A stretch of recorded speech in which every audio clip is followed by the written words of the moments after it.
Hi കൂട്ടുകാർ, ഇന്ന് നമ്മൾ പഠിക്കാൻ പോകുന്നത് അക്ഷരം ഉ ആൻഡ് ഊ ആണ്. ഇതാണ് ഉ. കൂട്ടുകാർ പറഞ്ഞു നോക്കി. അങ്ങനെ തന്നെ കൂട്ടുകാർ പെൻസിൽ എടുത്ത് ഊ ഒന്ന് എഴുതി നോക്കി. അങ്ങനെ തന്നെ. ഇതാണ് ഉള്ളി. ഉ ഉറുമ്പ്. ഉ ഉപ്പ്.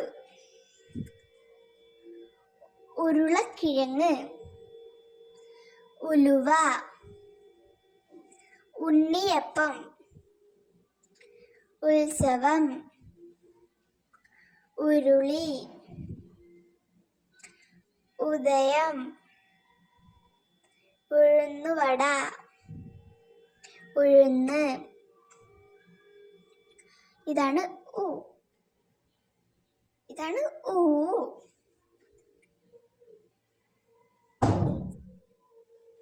ഊത്തപ്പം. ഊഞ്ഞാൽ. ഊണ്. ഊന്നുവടി.